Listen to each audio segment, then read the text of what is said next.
परेशान हो गई। लेकिन यह सब कहते कहते आहान का हाथ कब रौनक की गर्दन पर चला गया और उसके हाथ उसकी नंगी पीठ पर घूमने लगे, उसे एहसास ही नहीं हुआ। अब ये महसूस करते ही रौनक ने भी शर्माकर अपनी आंखें बंद कर ली। अब आगे वहीं दूसरी ओर वंशिका, जो ध्रुव द्वारा दी गई नाइट ड्रेस ट्राई कर रही थी, जैसे ही उसने वह ड्रेस पहनी और खुद को आईने में देखा, तभी अचानक दरवाजा खुला और ध्रुव अंदर आ गया। ध्रुव को वहां देखते ही वंशिका एक पल के लिए ठिठक गई और एकदम से हैरान हो गई थी। ध्रुव को पहले से पता था कि उसकी बीवी किस चेंजिंग रूम में गई है, इसीलिए वो हड़बड़ी में वहीं चेंजिंग रूम में घुस आया था। वंशिका को नाइट ड्रेस में देखकर ध्रुव की हालत बिगड़ने लगी। ध्रुव जो कुछ देर पहले अरमान से डरकर घबरा रहा था, वही वंशिका को देखकर उसने तुरंत आगे बढ़ते हुए वंशिका को गले से लगा लिया। वंशिका आश्चर्य से ध्रुव को देखती रही। वह उससे कई सवाल करना चाहती थी, लेकिन अचानक ध्रुव ने उसके खूबसूरत नरम होठों को अपने होठों की गिरफ्त में ले लिया और उसे चूमने लगा। वंशिका की आंखें कब मदहोशी से बंद हो गईं, उसे खुद भी एहसास नहीं हुआ। वहीं दूसरी ओर राधिका लगभग साड़ी पहन चुकी थी और जैसे ही वह बाहर निकलने वाली थी, तभी आकाश ने उसे उसकी कमर से पकड़कर अंदर की ओर खींच लिया और उसे गले से लगा लिया। अब ये महसूस करते ही राधिका तो एकदम से दंग रह गई। उसके चेहरे पर एक पल के लिए घबराहट नजर आई, फिर अगले ही पल वो खुद को छुड़ाते हुए कहने लगी, ये क्या कर रहे हो तुम, और तुम इस तरह से अंदर कैसे आ गए? मैं तो बाहर ही आ रही थी, साड़ी भी पहन चुकी हूँ, चलो बाहर चलते हैं। तभी सुमित नामे सिर हिलाया। सुमित धीमी आवाज में राधिका को समझाते हुए, नहीं राधिका, अभी हम बाहर नहीं जा सकते, क्योंकि अरमान यहाँ आ चुका है। पता नहीं वह यहाँ क्यों आया है। अगर हम उसके सामने बाहर निकल गए तो उसे हम पर शक हो जाएगा और हम अरमान को शक करने का एक भी मौका नहीं देना चाहते, वरना वह कैसे रिएक्ट करेगा ये हमें भी नहीं पता। इस बात पर राधिका का चेहरा थोड़ा शांत हुआ, इसलिए वो बात बदलते हुए बोली, लेकिन हम कब तक इस चेंजिंग रूम में रहेंगे? मुझे लगता है कि हमें यहाँ से बाहर निकलने का कोई और रास्ता ढूंढना चाहिए, ताकि हम अरमान की नजर में आए बिना यहाँ से बाहर चले जाए। यह बोलकर राधिका ने चेंजिंग रूम से आगे की ओर कदम बढ़ा दिए, लेकिन तुरंत ही सुमित ने उसकी कमर पकड़कर उसे अपनी ओर खींच लिया और मदहोशी भरी आवाज में बोला, क्या हो गया? अगर अरमान बाहर है तो जब तक वह यहाँ रहेगा तब तक हम दोनों भी यहीं रहेंगे और साथ में टाइम स्पेंड करेंगे। उसका जवाब सुनकर राधिका थोड़ी हैरान हुई और उसे अजीब नजरों से देखने लगी। दरअसल उसका इरादा सुमित के साथ प्यार जताने का नहीं था, क्योंकि वह सुमित से काफी नाराज थी। लेकिन अचानक उसकी नजदीकी बढ़ने पर वह अपनी नाराजगी भी भूल गई। सुमित ने कब उसके पतले जिस्म को अपने आगोश में ले लिया और उसके जिस्म पर टूट पड़ा, उसे खुद भी एहसास नहीं हुआ। वहीं दूसरी ओर आस्था जल्दी ही साड़ी पहनकर बाहर आ चुकी थी। उसने चारों ओर देखा, लेकिन उसे अरमान कहीं दिखाई नहीं दिया। आस्था ने जानबूझकर अपनी साड़ी का पल्लू थोड़ा कमर से हटाकर ढीला छोड़ा था और ब्लाउज भी थोड़ा छोटा पहना था, ताकि उसकी कमर और ज्यादा नजर आए, क्योंकि आस्था अच्छी तरह जानती थी कि उसकी कमर अरमान सिंघानिया की सबसे बड़ी कमजोरी है। जब भी अरमान उसकी कमर देखता था, उसके दिल दिमाग में हलचल मच जाती थी। इसी वजह से आस्था ने आज अपनी कमर खुली छोड़ी थी, ताकि अरमान खुद को रोक न पाए और उसके करीब आ जाए। लेकिन आस्था ने जब अरमान को ढूंढा तो वह उसे वहां कहीं नहीं मिला जहां वो उसे छोड़कर आई थी। थोड़ी दूर जाकर उसने देखा कि अरमान आराम से लैपटॉप पर काम कर रहा था। ये देखते ही आस्था ने अपने माथे पर हल्की चपत लगाई और अरमान को नाराजगी से घूरते हुए उसने अपने मन में सोचा, अगर इनकी याददाश्त नहीं गई होती तो हम अभी इन्हें अपनी क्वीन को इग्नोर करने की सजा जरूर देते। फिर वो जैसे तैसे अपने जज्बातों पर काबू पाते हुए सीधा अरमान के सामने जाकर बेपरवाही से खड़ी हो गई। अरमान को जैसे ही किसी की मौजूदगी का एहसास हुआ, उसने अपनी नजरें उठाई और वैसे ही उसकी नजर तुरंत आस्था की खुली हुई कमर पर जाकर ठहर गई। अचानक अरमान का दिल जोरों से धड़कने लगा। अभी तक वह अपने काम में डूबा हुआ था, लेकिन आस्था को इस तरह अचानक अपने सामने देखकर वो एकदम हक्का बक्का रह गया। वह आस्था का चेहरा देखना चाहता था, लेकिन उसकी नजरें उसकी कमर पर ही अटक गई थी। वहीं आस्था को अरमान की ये हालत देखकर कहीं ना कहीं बहुत मजा आ रहा था। उसने जल्दी से अनजान बनकर मुस्कुराते हुए अरमान से पूछा, मिस्टर सिंघानिया, मैं कब से आपको ढूंढ रही थी। देखिए, मैंने बहुत सारी साड़ियां देखी, लेकिन मुझे यही साड़ी थोड़ी बहुत अच्छी लगी तो मैंने इसे ही पहन ली। आप बताइए ना, ये साड़ी मुझ पर कैसी लग रही है? क्या मैं इसे पैक करवा लूं? यह कहते कहते आस्था अचानक जानबूझकर अपनी साड़ी को ठीक करने का नाटक करने लगी और अरमान का ध्यान अपनी कमर की ओर खींचने लगी। अरमान अब एकदम से खामोश होकर बस उसकी कमर की ओर एक तक देखता रह गया, लेकिन आस्था पूरी तरह से उसको इरिटेट कर रही थी। फिलहाल अरमान अब तुरंत खड़ा हुआ। उसने अपना लैपटॉप बंद कर दिया, क्योंकि अरमान के हार्मोनियल सिस्टम में काफी बदलाव आ चुके थे। वैसे उसे उस वक्त रेस्ट रूम जाने की काफी जरूरत थी, इसीलिए उसने एक नजर आस्था की ओर देखा और उसे घूरता हुआ सीधा वॉशरूम में चला गया। वहीं अरमान के वहां से जाने के बाद आस्था खिलखिलाकर हंस पड़ी, क्योंकि वह तो यही चाहती थी कि अरमान सिंघानिया पूरी तरह से उसकी ओर आकर्षित हो। वो समझ चुकी थी कि इस वक्त अरमान का शरीर किस तरह से आग की भट्टी की तरह तप रहा होगा और उसे उसकी कितनी जरूरत होगी। लेकिन आस्था जानबूझकर अरमान को परेशान कर रही थी, ताकि वो उससे कल रात का बदला ले सके। अरमान के जाने के बाद आस्था ने जल्दी से चेंज किया और वापस आकर कई सारी ड्रेसेस चुनने लगी। वहीं दूसरी ओर उन सभी कपल्स को चेंजिंग रूम में गए लगभग 15 में 20 मिनट हो चुके थे। इन 20 मिनटों में उन्होंने पूरी तरह से अपने इस अवसर का लाभ उठाया और अपनी अपनी पार्टनर को प्यार में मदहोश कर दिया। चेंजिंग रूम में ही वे एक दूसरे के साथ इंटीमेट होने लगे। यह प्यार उन्हें कई दिनों के बाद करने को मिला था।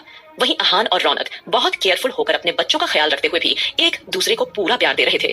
तभी रौनक आहान की मदहोशी से थोड़ी बाहर आई और झिझकते हुए बोली, ये क्या कर रहे हो तुम? हमें घर चलना चाहिए। मैं इस तरह से ज्यादा देर तक चेंजिंग रूम में नहीं रह सकती, वरना मुझे घबराहट होने लगेगी। रौनक की आवाज में हल्की घबराहट सुनकर आहान भी होश में आया और वो उसे छेड़ते हुए बोला, तुम सही कह रही हो, लेकिन मैं क्या करूं? तुम इतनी खूबसूरत लग रही थी कि मैं खुद को रोक नहीं पाया। ये बोलकर वो फिर से नॉटी होने लगा, लेकिन तभी रौनक ने उसे खुद से अलग किया, अपने कपड़े पहने और हल्की नाराजगी से बोली, चुपचाप खड़े हो जाओ। मैं फटाफट आस्था को फोन करती हूँ और उसे कहती हूँ कि वह कोई रास्ता निकाले। इतना बोलते ही रौनक ने आस्था को कॉल करना शुरू कर दिया। उधर आस्था शॉपिंग करने में पूरी तरह से बिजी थी। वह ड्रेस सिलेक्ट कर रही थी, साथ ही उसने एक कुर्ता पजामा भी देखा जो उसे बेहद प्यारा लगा। उसने सोचा, यह तो मेरे पति के लिए ही बना है। हालांकि मिस्टर अरमान सिंघानिया को कुर्ता पजामा पहनवाना आसान नहीं था, क्योंकि उन्होंने त्योहार मनाने से भी साफ मना कर दिया था। लेकिन आस्था का दिल नहीं माना और उसने वह कुर्ता पजामा अपने पति अरमान के लिए खरीद लिया। उसी वक्त अरमान वॉशरूम में खुद पर इरिटेट हो रहा था, क्योंकि आज से पहले उसकी ऐसी हालत कभी नहीं हुई थी। उसका शरीर काफी हार्ड हो चुका था और वह पूरी तरह से फ्रस्ट्रेटेड था। उसे बुरा लग रहा था कि यह सब उसे क्यों हो रहा है। उसने परेशान मन से सोचा, आज तक एक से बढ़कर एक खूबसूरत लड़कियां खुद को मेरे सामने परोसती रही हैं। बड़ी बड़ी मॉडल्स और इंडस्ट्रियल की सीईओ तक मेरे सामने तैयार रहती थी, लेकिन आज सिर्फ एक लड़की की कमर देखने भर से मेरी हालत बिगड़ गई। ये कैसे पॉसिबल हो सकता है? अरमान लगातार खुद को शांत करने की कोशिश करता रहा और करीब 15 मिनट बाद जैसे तैसे वो नॉर्मल हुआ। फिर बाहर आते ही उसने मन ही मन फैसला किया कि वह अब उस लड़की की ओर देखेगा तक नहीं। जब अरमान ने आस्था को देखा, तब तक उसने अपना सूट वापस पहन लिया था। तब जाकर उसने राहत की सांस ली। फिर अरमान उसके पास आते ही उसे घूरते हुए डांटने लगा, क्या तुम्हारी शॉपिंग का कोई अंत नहीं है? मैं तुम जैसी चिप लड़कियों को अच्छी तरह जानता हूँ। तुम्हें बस एक मौका चाहिए फ्री में शॉपिंग करने का, तो क्या तुम मेरा पैसा दिल खोलकर उड़ाओगी? वैसे भी पैसे तो तुम्हें देने नहीं है। आस्था अरमान की बात सुनकर एकदम चुप रही, लेकिन वो अरमान को इग्नोर करते हुए कुर्ता पजामे को गौर से देखती रही। उसे इमेजिन हो रहा था कि जब अरमान अपने 6 पैक एब्स और लोहे जैसे शरीर के साथ यह पहनेगा तो कितना ज्यादा अट्रैक्टिव लगेगा। आस्था अचानक अपने ख्यालों में खोई हुई बोली, देखिए ना, यह कुर्ता पजामा कितना अच्छा है, ये मेरे पति पर कितना ज्यादा अच्छा लगेगा। आस्था के शब्द सुनकर अरमान को अपने दिल में अजीब सी जलन महसूस होने लगी।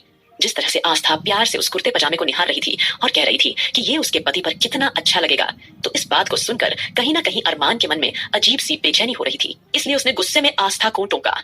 अरमान आवाज ऊंची करते हुए, फटाफट बाहर कार में आओ, मैं तुम्हारा इंतजार कर रहा हूँ। मैंने बिलिंग काउंटर पर कह दिया है, तुम अपने सामान वहीं से ले लेना, और हाँ, जल्दी आ जाना। आस्था को इतना बोलकर अरमान वहां से सीधा कार में जाकर बैठ गया और खुद को कोसने लगा। आखिर ये हो क्या रहा है मेरे साथ? मैं ऐसी हरकत कैसे कर सकता हूँ? ये सब नहीं होना चाहिए था। तभी आस्था का फोन बजा। उसने देखा कि कॉल रौनक का था। आस्था ने फोन उठाकर तुरंत कहा, रौनक, तुम ठीक हो ना? तुम हॉस्पिटल गई थी तो डॉक्टर ने क्या कहा? सब ठीक है ना? आस्था के सवालों को सुनकर रौनक ने उसे टोका। रौनक आस्था को शांत कराते हुए, आस्था, मैं तो बिल्कुल ठीक हूँ, लेकिन तुम ये बताओ कि क्या तुम अरमान भाई को लेकर सिंघानिया शॉपिंग कॉम्प्लेक्स आई हो? तुम जानती हो, हम सब भी यहीं पर हैं और फंस गए हैं। हम सब अपने अपने पार्टनर के साथ चेंजिंग रूम में छुपे हुए हैं। प्लीज तुम जल्दी से कुछ करो और भाई को लेकर यहाँ से चली जाओ। हम सब चेंजिंग रूम में ज्यादा देर नहीं रह सकते। रौनक हमेशा की तरह बिना रुके फटाफट से बोलने लगी और उसने सब कुछ एक साथ कह डाला। रौनक के मुंह से ये बात सुनकर आस्था एकदम से हैरान हो गई। उसने तुरंत कहा, oh shit, I am so sorry, मुझे बिल्कुल भी आइडिया नहीं था। मैं अभी उन्हें लेकर जा रही हूँ, मैं अभी निकलती हूँ। इतना कहने के बाद आस्था ने फटाफट अपना सामान समेटा और वहां से बाहर निकल गई। और वहां से बाहर जाने के बाद उसने रौनक को फटाफट से एक मैसेज छोड़ दिया था। आस्था का मैसेज मिलते ही रौनक ने अगले ही पल गहरी सांस ली और वो आहान को देखते हुए बिल्कुल आराम से बोली, वह चले गए, चलो हम भी यहाँ से बाहर निकलते हैं। तभी आहान एक बार फिर नॉटी होते हुए बोला, सोच लो, क्या तुम यहाँ से बाहर जाना चाहती हो? तुम चाहो तो मुझे एक राउंड और लगा सकती हो। ये शब्द सुनकर रौनक के गाल अगले ही पल टमाटर की तरह लाल हो गए। उसने तुरंत आहान के पेट में हल्का सा मुक्का मारा और फटाफट से दरवाजा खोलकर बाहर आ गई। बाहर आकर फिर वो गहरी और लंबी सांसें लेने लगी। फिलहाल अब वो दोनों एक दूसरे की ओर शरारत से देख रहे थे, क्योंकि जिस तरह से रौनक ने आहान को किस किया था, आहान ने भी रौनक को इस तरह किस किया था कि उनके ऊपर काफी सारे लव मार्क्स और लव बाइट्स बन चुके थे। वे लोग यहाँ से बाहर निकलने में देरी नहीं करना चाहते थे। फटाफट से उन दोनों ने सोचा कि इससे पहले कि ध्रुव, आकाश या सुमित भैया उन्हें बाहर इस हालत में देख लें, उन्हें तुरंत यहाँ से निकल जाना चाहिए। लेकिन इससे पहले कि आहान और रौनक वहां से बाहर निकल पाते, ठीक उसी वक्त ध्रुव वंशिका के साथ, आकाश रश्मि के साथ और साथ ही सुमित और राधिका भी अपने अपने चेंजिंग रूम से बाहर निकल आए थे। अब जैसे ही वे सब एकदम से बाहर आए तो उन सबकी नजर एक दूसरे के हुलिये पर पड़ी तो सब एकदम से ठिठक गए और फटी हुई आंखों से एक दूसरे को हैरानी देखने लगे, क्योंकि उन सभी कपल्स के चेहरे और उनके कपड़े चीख चीख कर इस बात की गवाही दे रहे थे कि चेंजिंग रूम में इतनी देर से आखिर हो क्या रहा था। अब यह सब देखते ही सब एक दूसरे के सामने शर्मिंदा से हो गए थे और सभी इधर उधर नजरें बचाते हुए फटाफट से वहां से बिजली जैसी तेजी से भाग गए थे, क्योंकि इस वक्त कोई भी किसी को फेस नहीं करना चाहता था। इसलिए फटाफट से वो सब के सब वहां से निकल चुके थे। लेकिन आहान रौनक को संभालते हुए वहां से आराम ले जा रहा था। आगे क्या होगा इस कहानी में